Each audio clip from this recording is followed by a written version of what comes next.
Okay, I'm going to continue our discussion today of investment philosophy and strategy that we'd kind of begun over the last couple of days. Uh, I want to talk a little bit more about asset classes. Now, I kind of explained them earlier without going into any detail, and I kind of want to go into a little more detail today because investment is similar to an amusement park. And at an amusement park, people go on rides that appeal to them. And likewise, in the area of investment, people invest in areas that suit them. High risk investments are very similar to a roller coaster ride. High risk investments require a stronger stomach, but the thrill and the return are generally much greater than other investments. Low risk investments are similar kind of to my pace and speed, the merry-go-round. And while these investments are fun, they may be too sedate for some investors. The key is to find out which rides you like based on your age, your goals, your budget, and for some, your medical history. And the rides and investments are called asset classes. Asset classes are broad categories of investments with specific and similar risk and return characteristics. Asset classes are distinguished by the unique characteristics of particular groups of securities, and these characteristics include the type of financial instrument, market capitalization, maturity, and geographic location. There are three major asset classes that most investors should include in their portfolios: cash and cash equivalents, fixed income investments, also known as bonds, and equities, also known as stocks. The main goal of cash and cash equivalent investments is to preserve capital, to protect it against inflation and see growth that will at least match inflation. Cash investments include certificates of deposit, CDs, money market funds, T-bills, short maturity commercial papers. Cash investments usually offer a fixed rate of return. Most checking and savings accounts are insured by the FDIC, the Federal Deposit Insurance Corporation, and Treasury securities are usually backed by the taxing ability of the United States government. Short-term interest-bearing investments include T-bills, savings bonds, and commercial paper, which are short-term bonds issued by usually private corporations. Some of the advantages of cash and cash equivalent investments include their liquidity and their generally stable principal. You can turn these investments into cash pretty quickly and easily. And these investments are pretty low risk because the borrowers usually have good credit and the loans are only for short periods of time. They're especially good investments for money that you plan to use in less than 5 years or money that you plan to use for your emergency fund. However, cash investments are less attractive options for medium-term or long-term investments longer than 5 years because they're unlikely to keep up with inflation and taxes.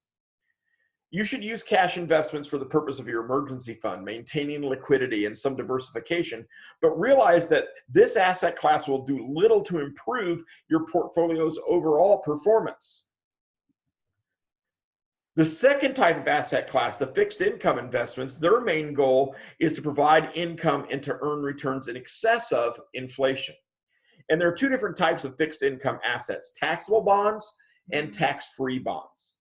Taxable bonds include U.S. Treasury bonds, corporate bonds, and U.S. government agency issues.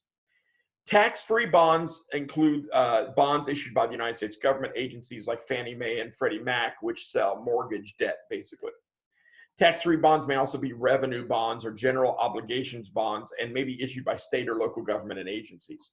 And such bonds are generally exempt from federal taxes, may even be exempt from state taxes in limited circumstances as well. There's several different types of fixed income investment assets, including short-term bond funds. Short-term bond funds invest in bonds that mature in less than 5 years, and these bonds are less valuable to interest rate risk than long-term bonds. And although the return on these investments is not as attractive, these investments are generally considered to be appropriate for anyone who needs a dependable stream of income from interest or dividends. Another fixed income investment is intermediate bond funds, which have an average maturity of 3 to 10 years. Another option is long-term bond funds, which have an average maturity of 10 or more years.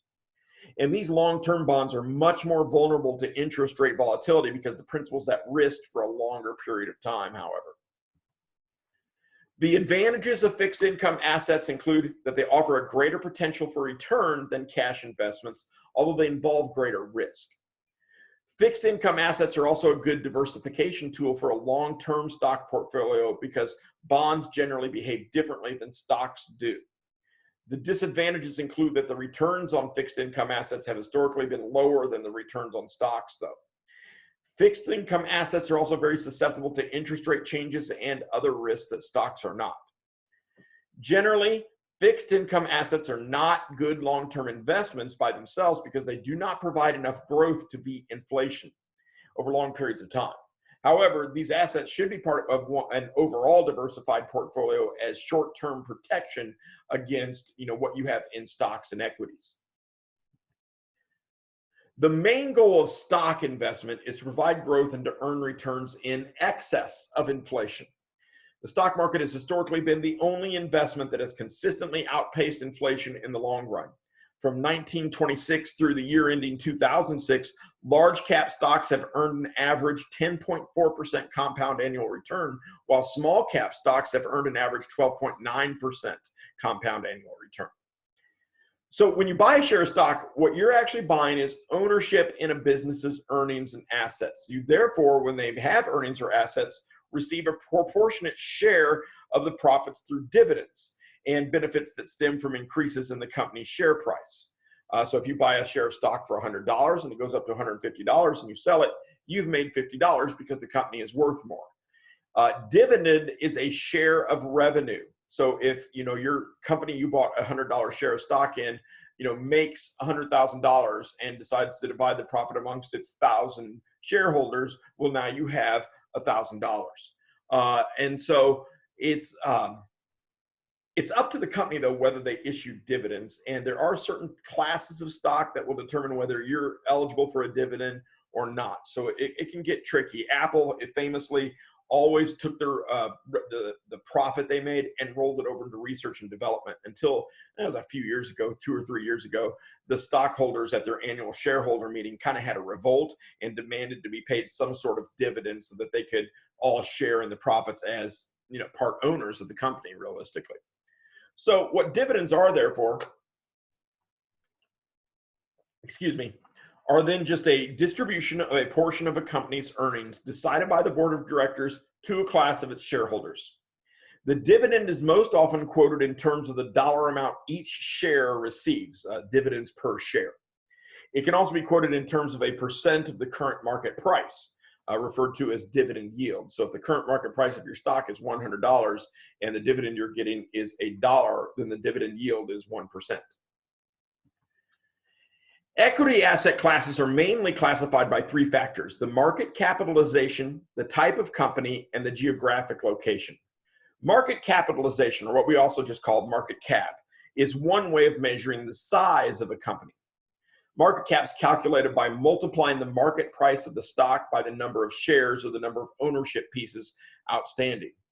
And market cap is used to separate companies into specific ranges of company size and to determine certain classes of companies. And these classes include large cap companies, mid cap companies, and small cap companies. Large cap stocks are generally defined as stocks from companies with a market cap that is greater than $10 billion. And this amount is smaller for international companies who don't have the market expanse of some United States companies. Large cap stocks generally come from large, well-established companies that have a history of good sales and earnings, as well as a notable market share. Apple, great example of a large cap stock. Walmart is a large cap stock. And although large cap stocks have traditionally been synonymous with dividend paying companies, this classification is no longer standard, particularly because of Apple and technological research and development. Nevertheless, large cap stocks do generally entail mature corporations with long track records and a steady growth of dividends. Companies that offer mid-cap stocks have a capitalization that's roughly between $2 billion and $10 billion. And these stocks tend to grow faster than large cap stocks because there's room to grow. Walmart really has built all the stores it possibly can in the United States. There's nowhere else to build, whereas a mid-sized company still has room to grow and build. And so they're generally less volatile than small cap stocks, a little more volatile than large cap.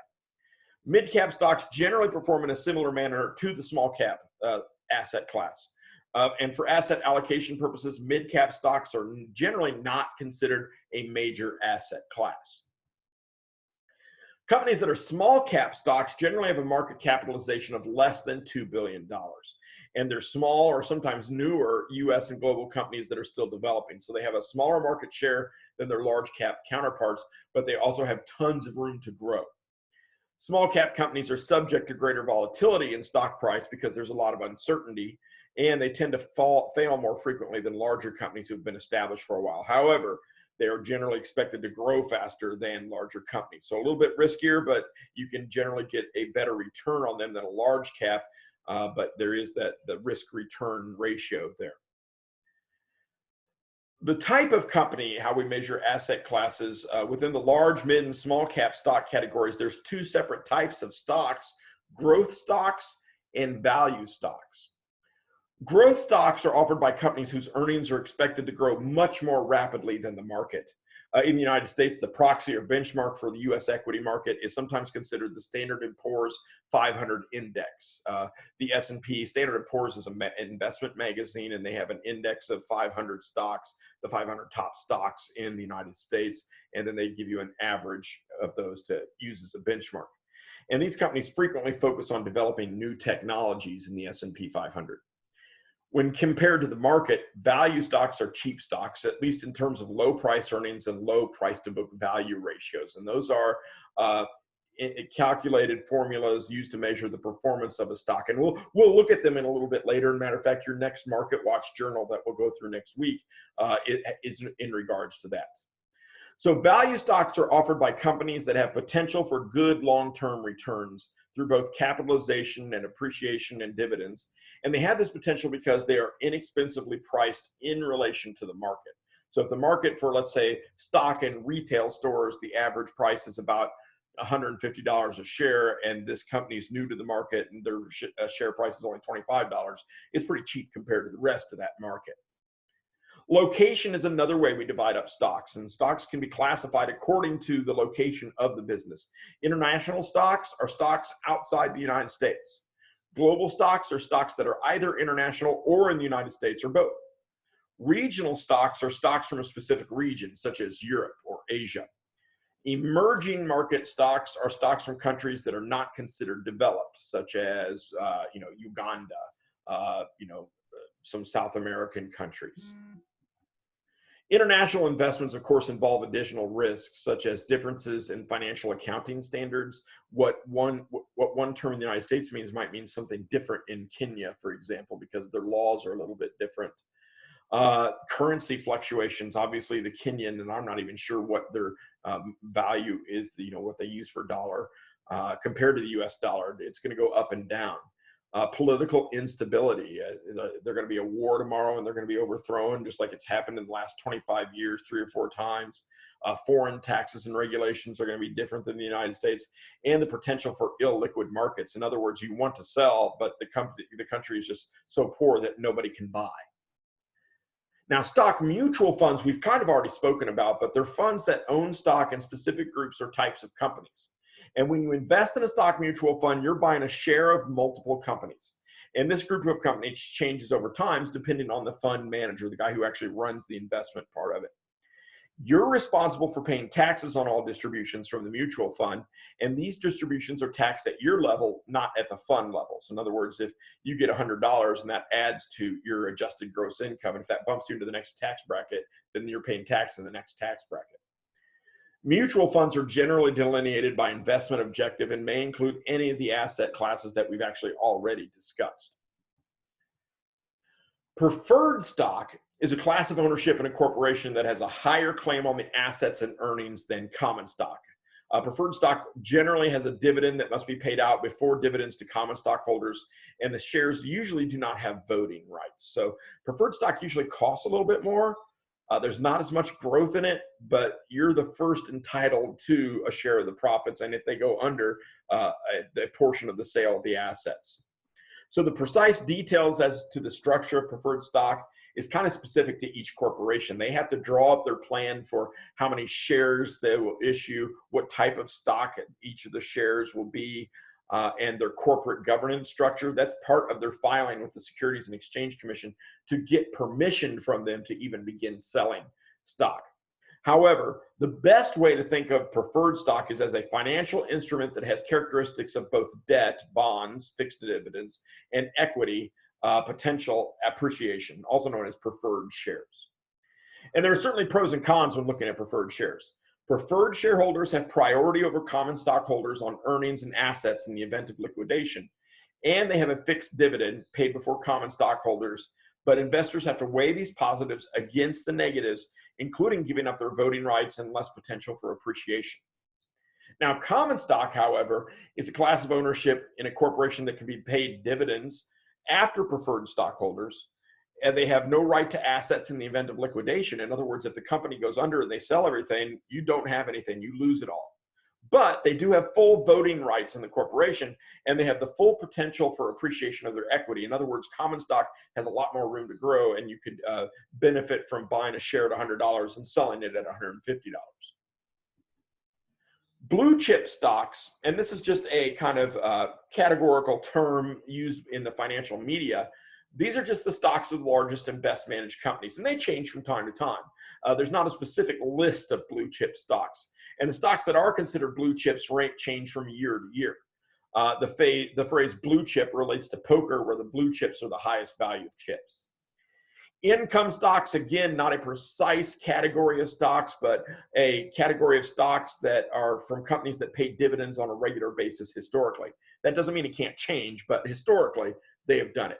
Cyclical stocks, these are the stocks of companies whose share prices move up and down parallel to the state of the economy. So, for example, a cyclical stock might be Ford, Chrysler, GM. When the economy's good, they're selling more cars, and so that parallels the economy. Now, defensive stocks, these are the stocks of companies whose share prices move opposite to the state of the economy. So, for example, buying shares in Hormel, which makes Spam, their shares might go up when the economy is doing poorly. Now, stocks are advantageous because they offer the highest potential return of any of the major asset classes. Growth stocks and value stocks tend to perform well in alternating cycles, so it makes sense to own some of both in your portfolio to protect you. And stocks are good for long-term investing because, as I mentioned earlier, this is the only major asset class that has consistently beaten inflation over the long term. Now, with anything, there are disadvantages that you have to weigh. And the disadvantages of stocks include that they offer less stability of principal than other asset classes. You could just as easily buy a $100 share of stock, and instead of it going to $150, it could go down to $50. And so you could lose your principal, the amount of money you actually invested. And they are subject to short-term price fluctuations. I think as you played Market Watch, you probably saw how much the price changed from hour to hour, let alone day to day. And because of these factors, stocks are very risky for short-term investments. If you're investing for less than 5 years, only invest a small portion of your money, if any, in stocks. Stocks consistently yield the highest return of any asset class, but they also have the highest risk. And nevertheless, even though stocks can be volatile in the short term, they continue to deliver returns that far surpass taxes and inflation over time. So through broad diversification of your portfolio, you can reduce some of these risks of the stock asset class and still receive the benefits of equity investment.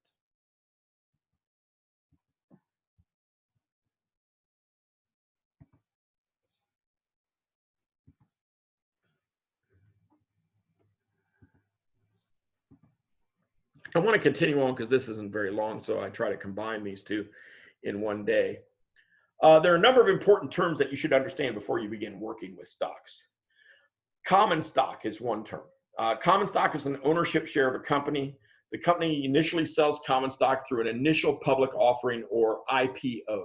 And that's when a company first goes public, basically. A company goes, you know what, we want to sell shares and raise money to expand our business. Think Facebook a few years ago, maybe about a decade ago. Facebook had their IPO, initial public offering, and I believe the shares of Facebook were $26 a share at that time. So the stock is then traded among investors in secondary markets like the New York Stock Exchange. And owners of common stock take more risk than owners of other types of stock, but they also receive a greater reward if the company performs well, as we just discussed. Preferred stock, we also just discussed. It's also an ownership share of a company. However, this type of stock differs from common stock in that the dividend is guaranteed and the dividend is paid before dividends on common stock are paid. However, if the company's profits increase, the dividend is not increased accordingly, so the return is somewhat limited. Classes of stock. Some companies have multiple classes of stock beyond just common and preferred. And these multiple classes allow for ownership in a specific subsidiary of a company, for example. Each class is designated for specific investment purposes, and companies may also have different dividend policies for different classes of stock. Shareholders or stockholders are investors who own shares or equity in a company. And when you purchase shares of stock from a company, either individually or through a mutual fund, you become a partial owner in that company. And if you have specific shares like common stock, you have the right to vote. So shareholders have the right to vote on major policy issues within the corporation. They typically elect a board of directors who, amongst their membership, elects a chairman to run those committee meetings, and they provide oversight to the chief executive officer who runs the business from day to day. So usually a shareholder is given one vote for each share of common stock. So if you own 100 shares, you get 100 votes. Of course, if the company has 1 million shares out there, you got 100 votes out of 1 million. However, some companies issue different classes of shares, and some classes actually have extra voting rights. Generally, shareholders vote by proxy. For 100 votes out of 1 million, you're not going to spend $5,000 to fly out to LA and spend a week at the convention, making your voice be heard. Usually you'll let someone like a fund manager do that for you. And the fund manager usually controls, thousands, if not hundreds of thousands of votes. So generally shareholders vote by proxy. It's a practice similar to voting with an absentee ballot, basically. Book value per share is one of those measurements of how your investment is doing. And the book value is the value of each share of the company's stock after the company's liabilities have been subtracted from the company's assets. And to find the book value per share, what you do is you subtract the company's liabilities, how much they owe, from the company's assets to find the company owner's equity, as seen on a balance sheet. And then divide this amount by the weighted average number of shares that are outstanding. In other words, that have been issued, not held by the corporation. The book value per share is based on the value of the company's assets at their purchase cost, less depreciation, or the amount the asset has decreased in value since it was purchased. In other words, if the value of the company's assets at cost less their depreciated amount, it is the value of the company's assets at cost less their depreciated amount, I should say. And more meaningful ratio is usually the price to book ratio, which is what you'll normally see in like the financial pages where they give you the stock price. It's found by dividing the market price per share by the book value per share. And this ratio gives an indication of how much money you are paying for every dollar of assets. If the stock price, if the PBR, the price to book ratio, is 2 to 1, well, you're paying $2 for every $1 of something they have that's valuable. Probably not a great investment. Earnings per share refers to the level of earnings of each share of stock and not necessarily the amount that it will be paid out as dividends. Earnings per, because some of that amount will go into costs, paying debt, or even into future research and development. Earnings per share are calculated by dividing the amount of company earnings after payment of preferred stock dividends after taxes by the weighted average number of shares that are outstanding. Earnings per share equals the net income minus preferred stock dividends divided by the weighted average of common shares outstanding. And the price earnings ratio, the current stock price divided by the earnings per share, may be more helpful. And that PE ratio, I guarantee you, that's one of the things you'll see in the financial pages, if not sometimes the only thing, the P/E ratio. This ratio gives an indication of how much money you're paying for every dollar of earnings. The dividend yield refers to the annual yield of dividends per share divided by the current market price. And the dividend yield indicates the amount of return on the current share price.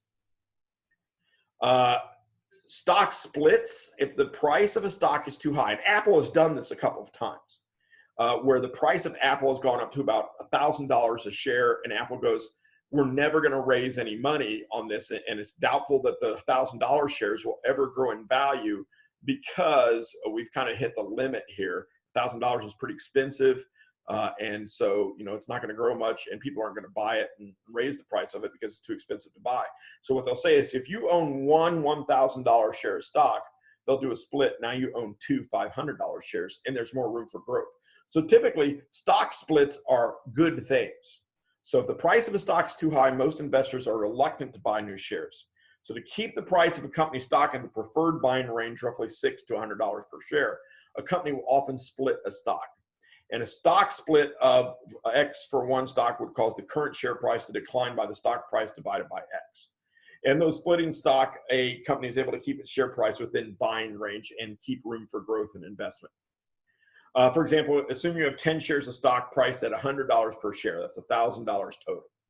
If the stock splits 2 for 1, you would then have 20 shares, 10 shares multiplied by 2.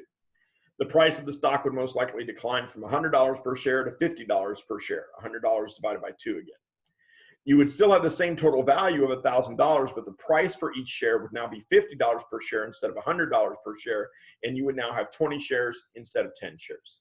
And while a stock split has no impact on a company's value, it may be a positive indicator of the company's prospects because they're looking to grow and they're looking for growth in the stock price.